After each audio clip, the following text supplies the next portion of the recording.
going on, guys? Andrew Piluk Hockey here, back with another video, and this is going to be a Leafs video. So this is going to be a lot of fun. I thought I'd toss on my Leafs jersey here, my Austin Matthews jersey, of course. Got to toss on the GOAT. No, I'm just kidding. He is one of the best, though. Let's be real. My inner Leaf fans coming out. I'm just really excited for some moves that the Leafs made today, and you guys have probably heard a little bit about it, but I thought I would make a video. So if you're new, make sure you subscribe. Love to have more hockey conversations with you. Join the squad. Click the notification bell so that way you're informed for all of my videos and streams. I have a stream on Friday, and it's going to have a lot of guests. It's going to be for the NHL draft for round 1, and it's going to be probably around 7 p.m. Eastern. So hopefully you guys will be there for that.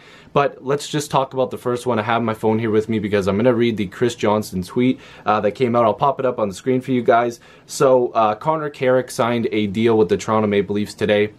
It's a 1-year deal. The AAV on the deal is $1.3 million. So it looks like Carrick will probably be sticking around. And that's good news. I mean, the Leafs have made Carrick a little bit of a project. You know, he didn't get to play every game last season. He was kind of in and out of the lineup, and he didn't play a good chunk of the games, let's be real. But the Leafs realized that he does have a little bit of promise. I'm not totally against the fact that the Leafs might have signed him to make him a part of a deal for a trade. Who knows if teams are looking at Carrick? His name's been thrown in a lot of rumors as a piece of a trade that could possibly happen. So we'll have to see what happens there, but if this contract is for him to stick around this year, that's very good. I really hope that he does stay, because Carrick is a guy that does have potential. He's a bit of a rougher guy, and he's got a little bit of an offensive potential. Nothing too crazy. He's more of a bottom pairing type of defenseman, but hopefully he will take another step this year, as I am a fan of him, and I think that this is a fair deal for him.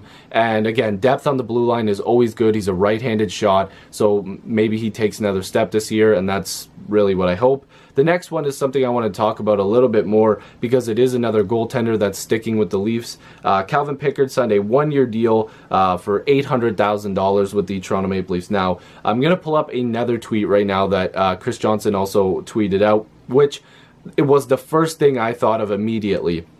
So it says here, Calvin Pickard received a one-way contract, so the Leafs have 4 goalies due to earn NHL money next season. Frederik Andersen at $5 million, Curtis McElhinney at $875,000, Pickard at $800,000, and Garrett Sparks at $675,000. So the Leafs have a little bit of some decisions to make here. Now, a lot of people are saying the most obvious one is that Curtis McElhinney is probably going to get traded. Now, for me, I'm going to get into this probably in a podcast or in another video, maybe an ASAP Hockey podcast. By the way, if you guys know, ASAP Hockey, we're here. But if the Leafs trade McElhinney, I'm not sure if I really like that, because he is a proven goaltender, a proven backup goaltender, I should say. He was very good for the Leafs for the past couple seasons. He did very, very good for them.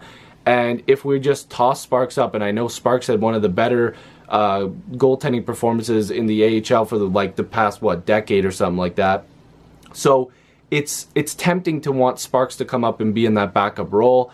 I'm surprised that Calvin Pickard would take this deal, because I figured he would want to move on to another NHL team as a backup as well. I thought the Leafs would just give him the courtesy to move him somewhere else, which still it could happen. But him signing this deal, maybe he wants to stick around with the Marlies, because at this point, in my eyes, this is what I think the Leafs and a lot of fans want them to do. And this is not necessarily what I want them to do, because I would love for them to keep on, hold on to Curtis McElhinney, but it's probably not going to happen.